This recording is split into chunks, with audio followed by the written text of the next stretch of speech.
It's Tuesday afternoon, it's 4 p.m. in Central Europe, and it's Space Café Web Talk time. Our Space Café Web Talk, 33 minutes with Peter Hulsroj, will begin soon. Thanks for joining us for today for our talk about space and the fundamental questions. As always, we appreciate your participation and ongoing feedback. SpaceWatch.Global is a Europe-based online platform for information in and about space and new space activities in a geopolitical context, and I know that most of you know this already. I would like to thank all of our private and corporate supporters that showed their commitment to keeping our independent journalism alive. That really means a lot for us, and we really appreciate that. I know many of you are already familiar with our website, our bi-weekly and daily newsletters, and the Space Café podcasts. So for all fans of our podcast, our latest episode, released just hours ago this morning, features an awesome conversation between Frank Salzgeber of ESA and Markus, our host. And I would say it's alongside this when a Bavarian and an Austrian meet in a bar, but super inspirational. So for all of our fans of audio content, we have also new episodes in the Space Café Radio, a few more great reviews with Jenny Tapio, for instance, or Mani Siru of AWS. And we are also now available on all major podcast platforms. Just search for Space Café Radio and you will find us. We also keep our fan shop open online for you to support us actively to become a space watcher. If you have missed any of our previous web talks, we have an archive available on our website in the event section and later on YouTube. So today I'm super nervous, and I'm saying it very openly, and because I'm leaving my comfort zone. So we will leave space, I would say, to another level. My guest totally impressed me with his depth of his thoughts, firstly in our 5th edition of the Law Breakfast with Stephen Freeland. He's one of those people that I would call wise. With that, a warm welcome, Peter Hulsroj, in our Space Café today. And I know I put the bar up a bit, but that's just for the records. So let me play a bit here with the setting of the video. So now, Peter, for those of you that does not know him, is currently working as a legal consultant for intergovernmental organizations. Before this, Peter was the director of ESPI, the European Space Policy Institute in Vienna, following on from an assignment as a director of legal affairs and external relations for ESA, the European Space Agency. He has also been a practicing attorney, the head of procurement and legal affairs of EUMETSAT, and the legal advisor of CTBTO, whatever CTBTO stands for, but maybe we can clarify that later. Mm-hmm. And Peter has written articles on space law and general international law, and is also co-author of 3 books. And the Optional Society I'm holding here, and for those that have good eyesight, it goes further, the Optional Society and a letter concerning inclusion, but just in small letters. So, however, furthermore, he maintains a blog and with the wonderful name, whatifwedon'tdie.com. So again, Peter, welcome to our Space Café today. Let's kick that off, because I'm super excited about your answers and where we are going. Thank you very much. Yeah, of course. I mean, you can respond. It's not just me. So we just heard you have more than 25 years in the space business, and now you've wrote this book with the wonderful Marco Aliberti, who is also in the audience. Greetings to Vienna or wherever you are today. He's obviously also a space expert, but this entire book doesn't largely has to do with space. Why is that? Is that for the money, for the fame? Is it your retirement plan to become now finally a millionaire? Or what is it? And of course, following on that, is there a message also for the space community? Right. Yeah. First of all, thank you for hosting me, Torsten, and the team. It's a great pleasure to be here. Yeah, it's a good question, of course. So why would somebody with such a long experience in outer space, in the outer space business, suddenly break out of the mold? To that, I have to say that, first of all, I have been doing, as you explained, other things than the space business. CTBTO is the Comprehensive Nuclear Test Ban Treaty Organization. Nuclear disarmament has been one of my topics. And of course, I've been a practicing attorney. So I've also been a project manager. So, I have a broad range, I hope.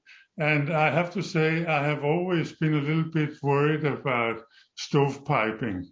I respect the micro-specialists, no question, but I think there is a lot of value in looking at things from an interdisciplinary perspective. And if you want to look at general issues, and the book I've written with Marco is looking at 48 different aspects of the optional society. So it is very, very broad: genetics, cryptocurrencies, everything in between. But if you want to try to master that sort of topic from your specific angle, then it is very, very useful to have a specialist background, because you know how far you have to dig. Mm-hmm. One topic that jumped out for me in this book a lot, and I think we will come to that a bit later, is freedom.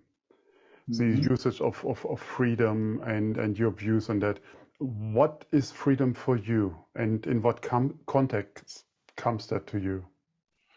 Well, freedom is one of the most abused words, of course, and this is a consistent message in our book. People have a sort of religious attachment to freedom, and I think we will discuss why this is wrong. But I wanted to come back a little bit to what you said before, that when you write a generalist book like this, is there then also a message for the space community in this? And that is certainly, I think, the case, because we talk about, apart from freedom, which we will discuss in more detail, we talk about how progress is not linear. That's a very important point. We all sort of intuitively think that the world is always progressing, or if we are depressed, that everything is always is always going backwards. But of course, it's ultimately an accordion. So we have progress, we have degress, etc., etc. And it's important to understand that if we want to optimize from our many options, and that is the point of the book, that we are faced with completely new challenges because we have so many options. If we want to optimize this, then we have to think carefully about how we manage it, how we go about it in a mature fashion, so that we retain as much linearity as possible. But we are also talking about things like the need for global governance structures in a globalized world. We are talking about how we need to do more to benefit from fundamental science for topics that are not specifically scientific. So how science should inform philosophical debates, for instance. And I know people get nervous when you use the word philosophy. There's no reason to be nervous about this. This is just a question of looking at the fundamental questions, and particularly space science has so much to tell us. And we need to have a structured approach to how we can reap the benefits. I get you.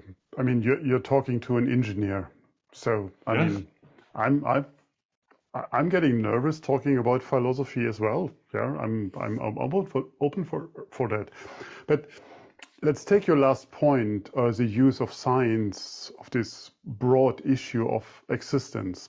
In my experience, physicists often talk about the place of the human in the universal order, about the existence of God or not, about the riddle of how something comes from nothing.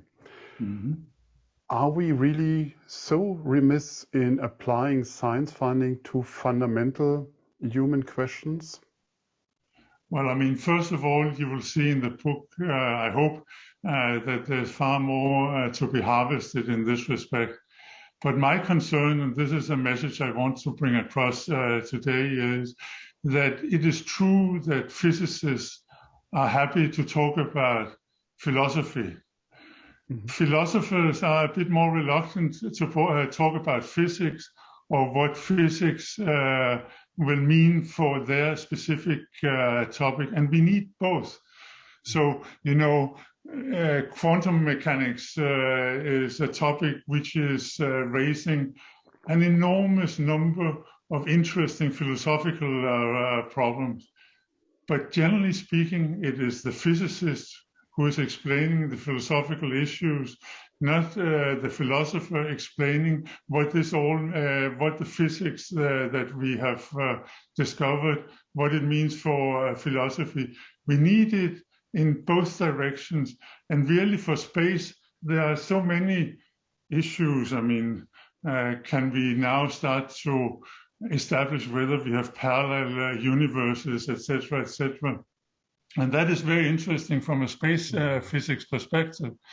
Whether we have extraterrestrial life, very interesting from a space science and physics perspective. But this is, of course, also fundamentally important for philosophy. And very few philosophers are talking about this. You have the big name physicists always talking about this, also talking about the importance of quantum mechanics. Very few philosophers. And I think it is for the space community to find structures to make sure that we harvest this knowledge or that we use this knowledge to harvest the deeper meanings as well. I mean, I don't want to talk about quantum because I still don't understand it. But nobody does. Let's talk about James Webb, for instance, the James Webb Space Telescope. I mean, we see it as one of huge and successful projects that will help us to understand more where we come from and maybe where we're going. So how would you consider James Webb Space Telescope is fitting into what you just said? But, with James Webb, which is a fantastic thing, and I share the excitement, there are certain results that we are looking for and which it is designed to look for. One of the, and already there are many philosophical issues. You mentioned how something comes from nothing. James Webb might tell us something about that. But that requires philosophical treatment, or it requires that people other than physicists are also looking at this, because I don't want to scare people with this philosophy talk. It's a question of using it for the essential questions. But the other side, which we also talk about in the book, is how interesting exploration is because of the serendipity, because of what you find although you were not looking for it, or almost because despite the fact that you were not looking for it, you find it.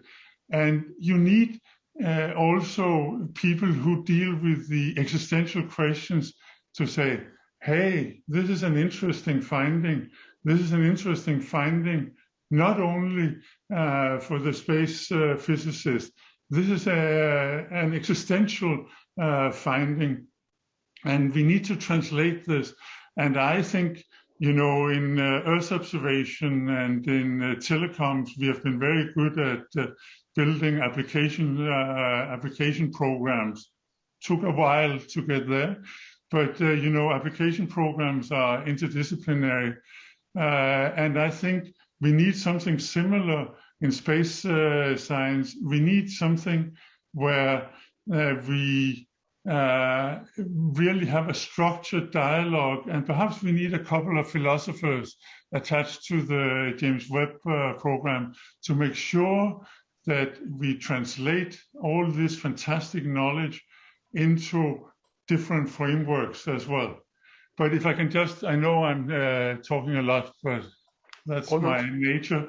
If I can just add to that, that space is not so stovepiped as it was when I started 25 years ago. But, there is, in terms of culture, another word people get nervous about, there is so much to harvest. So we saw David Bowie with Space Oddity, how much emotion he could create from space-related topics and so on. But, classical music should be more involved in this. I think this guy got us the emotions. Exactly, yeah. But this sort of thing we need novels to be written, not just science fiction, but morality tales along the lines of The Right Stuff and so on, which of course was faction, not fiction. And we need, I'm sorry to say, now people get even more nervous. We need poetry. I don't know if you realize, but Amanda Gorman, who has become a big celebrity nowadays and who recited a poem before the Super Bowl, if you can, in American football, if you can imagine. One of her poems was launched on the Lucy mission of NASA, together with the text of Lucy in the Sky with Diamonds by the Beatles. And I think it would be a good idea, for instance, to the International Astronautical Federation to think about whether we don't need a poet laureate, for instance. It's good that you mentioned that. 2 weeks ago, I spoke to a wonderful Alice Gorman and about the moon, and she gave us a number of moon poetry in that respect. So I understand what you're saying. I would like to come back to the freedom topic we just scratched before. I mean, you're talking in the book here and in general a lot about the misconception of freedom. And do your thoughts about this affect space as well, given that we know that there is a freedom for all states to explore and use the outer space, so due to the Outer Space Treaty? Why do you say that way? But what we are saying in the book about freedom, I think is absolutely fundamental for space as well. Because it's true that we have the nice words in the Outer Space Treaty about the freedom for all and so on. But what does it really mean?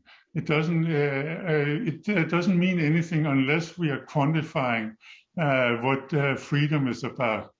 And, you see COVID discussions and so on, where people are saying, it is my body, so I'm free to decide what to do with my body. But this is, of course, not true. This is a vulgar version of freedom, because what you do with your body might mean that you affect my body. So it is always overlapping spheres of freedom.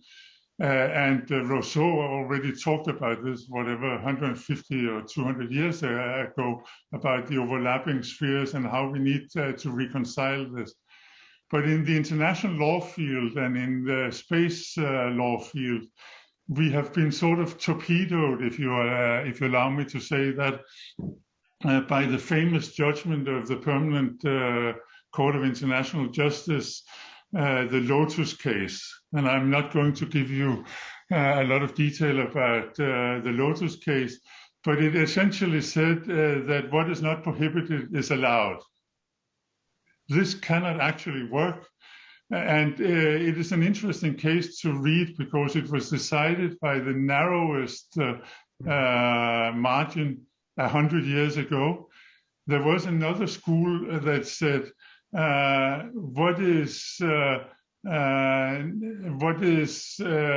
that everything is prohibited, which is not specifically allowed. So you see the two opposing starting points. One starts with everything is possible, and the other says nothing is possible. So one says everything is possible unless you prohibit.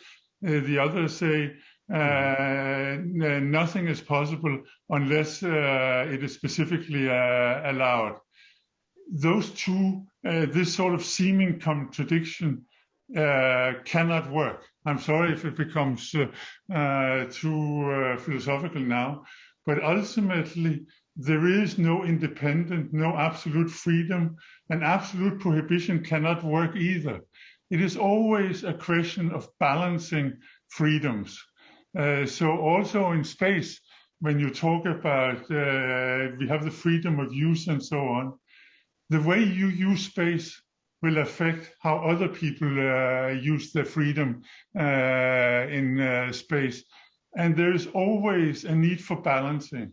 And it is very sad that in international law, we are saddled with this idea that everything which is not prohibited is allowed, because we do not have good methods for how to ultimately balance. I mean, I know it's a more rhetorical question, but does this balancing work? I mean, so far it kept us, at least here in Europe, the longest period of peace that we could see in human history. So does that work as we arranged it today? Or what is the risk? Where are we going? Well, we can have a long discussion about international relations and international law and whether it works or not. It is true that we are very privileged, Torsten. I'm not disputing that. But we also have to say that international law and international relations today are not necessarily in a very good place. And one of the reasons is potentially that we haven't come to grips with this balancing.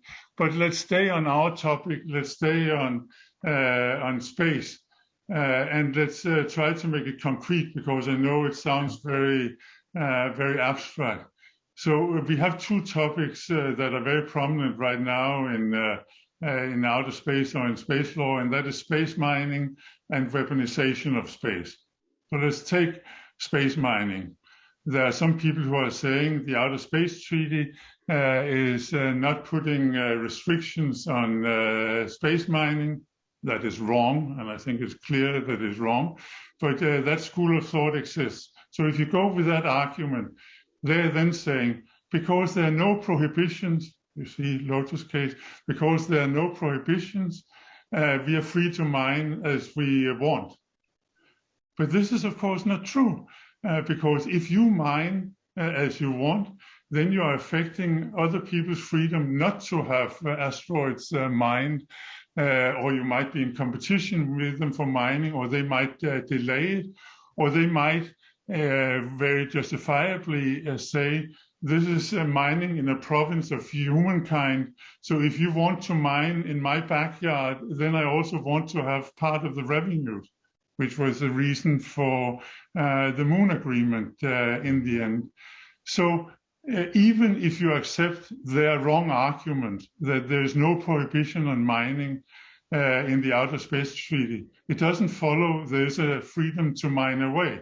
There is still a balancing to be done. We do not have global institutions that are very good at doing this balancing. So that's coming back to the question of, does it work? We have tools like the International Court of Justice, so even if they missed the point in the Lotus case, They are still a very reputable body. And, you know, I would like somebody to ultimately confront the International Court of Justice with the question, how is this balancing ultimately to be done if people are right that there is no prohibition?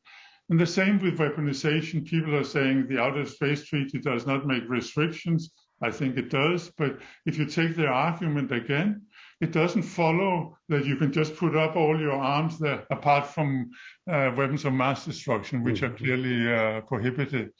But, you know, again, a balancing has to be made, and putting up weapons in a province of mankind is actually underscoring how much a balancing is required. And I would again love if the International Court of Justice would talk to this. But what is more important than the International Court of Justice is that we as a community talk about it, that we, because it's a community case here, that we understand that this is not a question of freedom. This is a question of balancing of freedoms. This is a question of making sure that overlapping spheres of freedom are resolved in a fashion which is satisfactory to everybody. Before we come to the last topic of our talk here today, just a heads up, it will be about colonization. I would like to take these two questions that came in from our wonderful audience. The first one is from Mark, who asked, in a meta-law way, we are only one subject. Will we be able to reach a world state or a real good governance? Any thoughts on that? I love that question, and I should send him the book, because that is what we are talking about. You know, there are ways of looking at this which is saying that we only get to global governance and an effective global governance through disaster. Immanuel Kant, now you get even more nervous, was sort of suggesting this. So people, some people say it is only if you have a disaster you get to your senses. I hope this is not true. And the whole point of the book, and why it was important for Marco and me to write it, is to say, but we cannot do this as laissez-faire. We cannot just let things evolve into anarchy. So we are very careful in the book. So we are not saying this is step 1, 2, 3, 4 to global governance. We are explaining why there is such a need of global governance, what some of the parameters are for getting to that global governance. And I mean, just as a spoiler alert, you know, one of the issues is that big tech is starting to be a rival of the state. So how do we deal with this if we are saying that everything is state-centered? So, you know, the ascent of big tech can also mean that we are saying, yes, but there is really a need for global governance. But ultimately, Torsten, it is for us. It is whether we as citizens insist on this. The next question is for me challenging because I don't know the word that Angela is putting up here. And thanks, Angela, for this question. Isn't epistemology a good starting point to give engineers and scientists a sense of perspective on how to rethink and revisit their narrow specialist domain? Okay, now I'm a bit lost as well. What is the tool?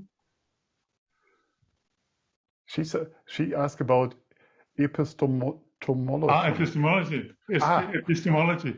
Yes, okay. Yes, but this epistemology is, of course, not in its is a philosophical discipline, but you know, this is not a tool except to say, but we need. So this is the science of knowledge. Ultimately, we are talking about. So So one of the key messages, and that is true, is that we need to harvest all the knowledge and we need to process it. And epistemology is a way of doing this. But there is not a direct link between a science of knowledge to political action. And the book, I do this quickly. The book is demonstrating this, that cosmopolitanism is a beautiful program which can be translated into politics, but which for a very long time was not understood really to have a political dimension. So we have to translate knowledge into action. Okay. So coming to colonialization of other planets, that has been discussed a lot, and it makes me absolutely nervous and uncomfortable. I mean, even the wording is something what hurts me. Even so, there might be many reasons pro and con. So is one argument that if we colonize other planets, we will add to freedom because our Earth will not longer be one of this constraint, or which direction does it go? What are your thoughts on that? Well, I share some of your concerns, I have to say. In one of the early space law breakfasts, Chris Newman said, humankind has been so bad at colonization until now. So why do we think we are better at this point in time? And I fully agree with that. I'm all in favor, I'm sure you are, of exploration. Colonization, I think, is dangerous. If you say this gives us another option, this is true. But what is that option? That option is potentially, and many people are saying that it gives us an escape route when we have destroyed our Earth. This is the worst possible thinking in my mind, because this sort of gives us an escapist dimension that, okay, we just mess up our Earth and then we move to Mars and we live in a bubble there, which for me is a horrible, horrible idea. Mother Earth has been so good to us, and I'm not sure, even with all the possibilities in the universe, that we are necessarily finding a world that is as good as this one. So our primary concern must be to preserve our Earth and use the space tools that we have. And we have so many interesting space tools from Earth observation, et cetera, to make sure that we don't mess this up. And then, you can say, okay, it's a billionaire's hobby. If a billionaire wants to colonize space, and if he can get people to follow him, then you can say perhaps that is his prerogative. But do we know what rules apply? Do we know what interdependencies are created? Because it looks like just another option. But options tend to have a self-canceling effect as well. And when you have this possibility to live on Mars, you will potentially create a lot of constraints on us as well. So it is not such an obvious path to freedom, I have to say. But the key is, let us concentrate on preserving and develop our own world, the Earth. Got you. Chris puts a comment, and colonialization is a very negative charged concept. How about space development? And I think we all agree on that. And Angela said the philosophy of science is not a static truth.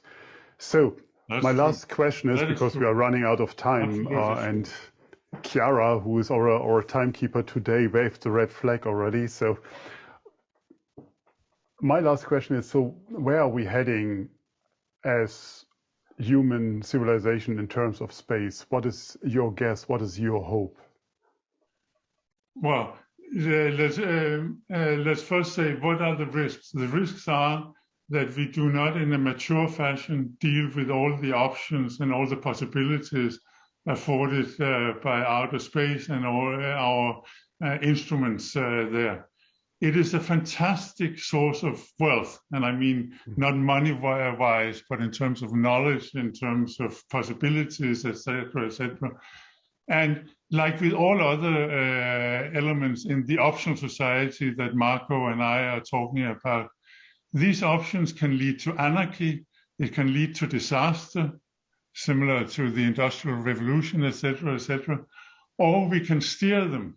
And we can steer them in a sensible fashion, not to take out the energy, not to take out the enthusiasm and so on, but steer them in such a fashion that community interests are served, that the interests of the earth are served, and that we do not leave a lot of citizens behind, because this is part of the problem of high tech, that we are so impressed with ourselves. And I'm not disputing that people are impressive, but you know, there are also people left behind, there are countries left behind, and we have to find methods, and there are methods to keep them involved, to get them included in this. But for that, we require mature management. For that, we need to discuss global mechanisms for governing our world. We see how it is globalizing, and a globalizing world without globalizing governance structures cannot work. It's even worse than the Lotus case. Thank you very much, Peter. And I'm quite sure we will talk about this topic or again, a different context, maybe a different setting. So we will see how that goes. But I learned a lot. I'm very grateful for the session that we had. I hope our audience was also happy. And with that, I'm handing back to Chiara. Are you still with us? Thank you very much. Thank you. Thank you so much for this interesting talk. I have to agree with Torsten. I've also learned a lot today. Yeah, but you are a student. You have to learn. But I'm just a student of life now. we all learn our whole life. You also have to learn. That's one of the messages. Indeed. But before you leave, to recap all this knowledge, I do want to briefly go through our next upcoming events.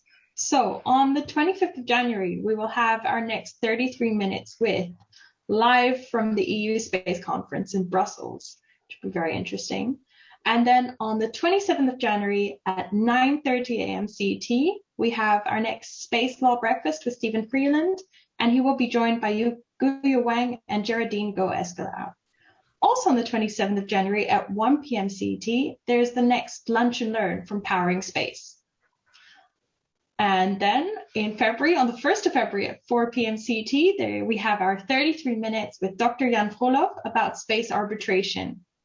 And on the 3rd of February at 6 p.m. CET, we'll kick off our very first Space Café Italy, which is done by Dr. Emma Gatti. So stay tuned for that.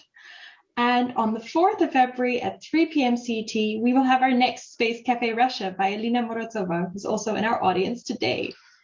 All our events are going to be online on Eventbrite. And the Russian piece, just to add on that, we will translate live this time the Russian content into English. So for those of you that does not speak that well Russian. So everyone can join in. Perfect. As always, we'd love to hear your feedback. So please check in with us on Twitter, Facebook, and LinkedIn. Don't forget to sign up for our daily and our bi-weekly newsletters.